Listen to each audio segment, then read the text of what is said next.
Moss at kasama pa rin natin ang Sex Bomb Girls. Ito naman girls, paano kayo lalo pang natututo? Paano nyo na-improve yung skills ninyo? Yun po, yung lesson po na binibigay po sa amin ni Ate Joy, umatin po ko ron. Ano yung mga lessons na yan? Jazz lesson po. So siya nagtuturo ng mga jazz lessons? Hindi po, meron po siyang ina-assign na magtuturo para sa amin. Ini-stretch po talaga yung katawan namin. Tinuturo sa amin kung paano yung tamang pag-split, yung pagsipa ng tama, yung mga ganun. Parang pag hindi ka naman flexible, hindi ka naman pwede mag-split. Pag regular training Opo, po, unti-unti matututo po. ka talaga. Oo, Hindi ka. pwedeng hindi. Saka, ang technique din po kasi siguro sa Sex Bomb, hindi po kami nakukontento kung ano yung galing namin ngayon. Gusto namin, nag-i-improve pa. So aside from mga More. jazz lessons, ano pa yung mga ibang lessons? Marami po, kasi kami dati, nag-train din po kami dati ng hip-hop, jazz, ballroom. Kasama po yan, package po yan. Tapos, ngayon naman po, meron po sa amin, like si Cheche, gusto niyang ma-master yung ballroom. Yes. Yan, nag-train po siya ng sarili niya At para lumaban siya lumaban talaga. po siya.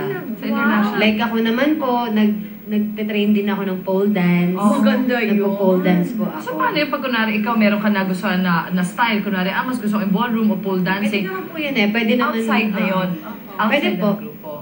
Pero yung para sa grupo ng mga training, gano'ng kadalas yun? Gano'ng katagal ang training session? Once a week po kami, tapos binibigyan kami ng 2 hours or 3 hours para makapag-attend ng jazz lesson. Kasi nga po, sa sobrang ding busy ng schedule ng iba, kaya once a week lang kami. Oh, kasi di ba meron din kayong rehearsals para sa Yun po, mga... doon po yung nagiging hectic kami sobra. Kasi like after Itbulaga, dumidiretso kami, natatapos yung sa Itbulaga, 2 o'clock, 2:30, okay na kami. Diretso kaming class ng 3 p.m. Natatapos kami ng 5 to 6. Tapos minsan may show kami. So, may show pa ng gabi, parang ganun ka-hectic. Pero kailangan namin, required kasi na atinan namin talaga yung jazz class. That's required. Ano naman ang pinakamahirap na step or routine ng ginawa ninyo? Meron ba? Luis, meron ba? Kasi nag-iiba-iba kayo ng style eh. Mahirap pag hindi mo kaya. Meron ba? Ano yung mga step na Yung hindi nyo kaya? Iba-iba po kasi yung Cramping. porte. Opo. Yung cramping, yung matigas yung katawan. Galit ka talaga. Kasi parang yung paggalit ka dyan, may bubuhos yung talagang emotion. Ano nga? Sample nga ng cramping. Ayan po, cramping. Ang gala ng headband to. Mukhang maliit siya, itcha.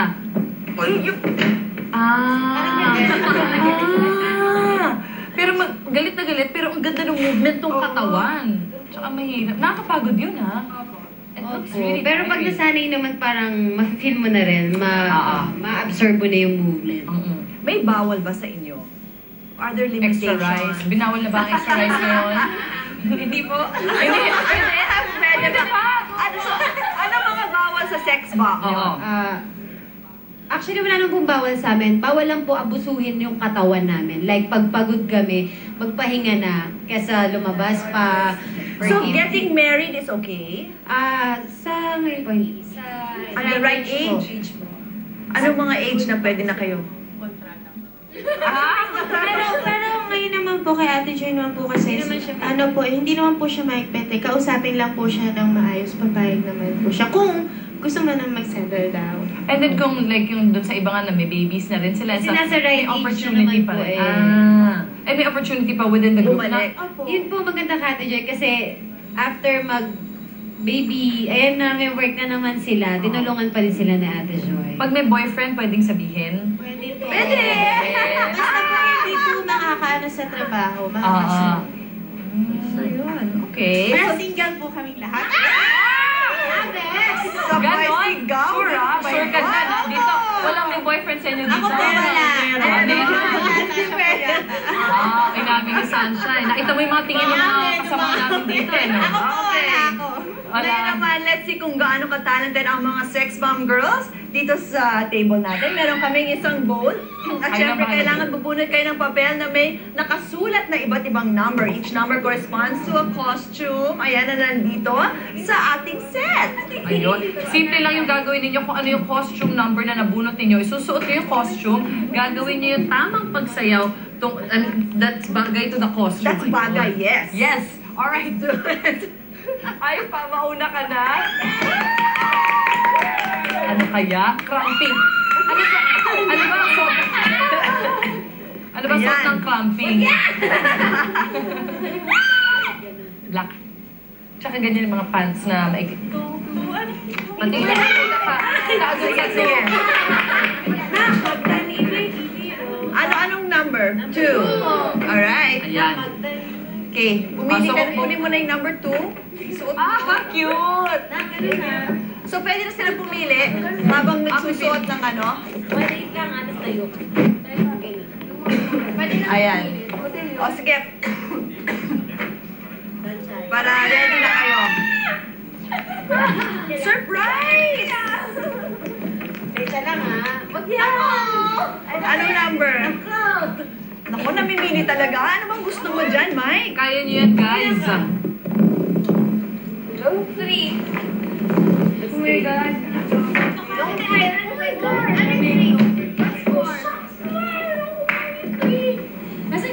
Ayan, Ira. 6.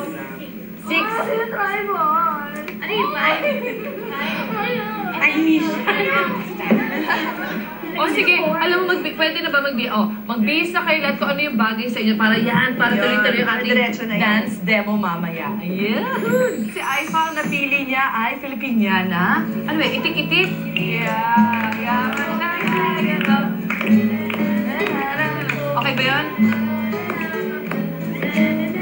Aba, mukhang sweet. Oo.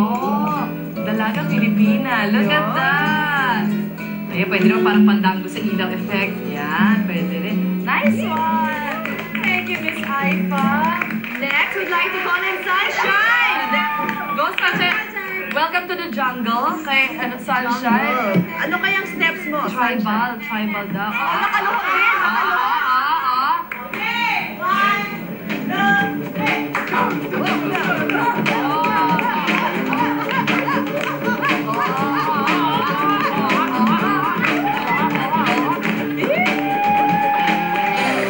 Galing, ha? Energy kung energy! Okay. Next. Si Micah. Woohoo! Tahitian. Tahitian.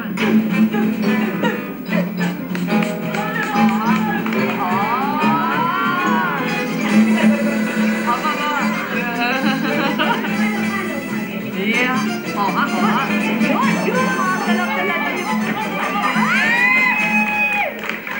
Alright, Luis, we have cabaret.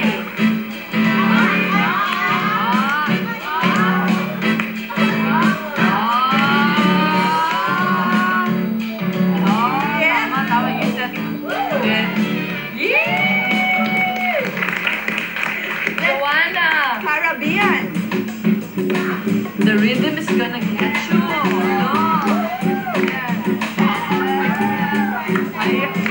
Oh, yung daga ulit, yung daga ulit. Daga ulit. Oh.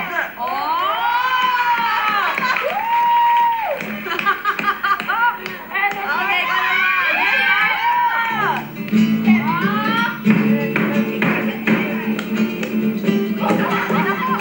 Aba, butas na yung set. Parang Zorro, Katrina Jones.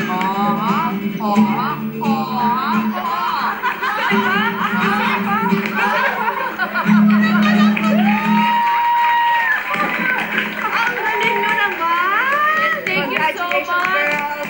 Perfect! At sa aming pagbabalik, showdown na ng mga aspiring sex bomb girls natin.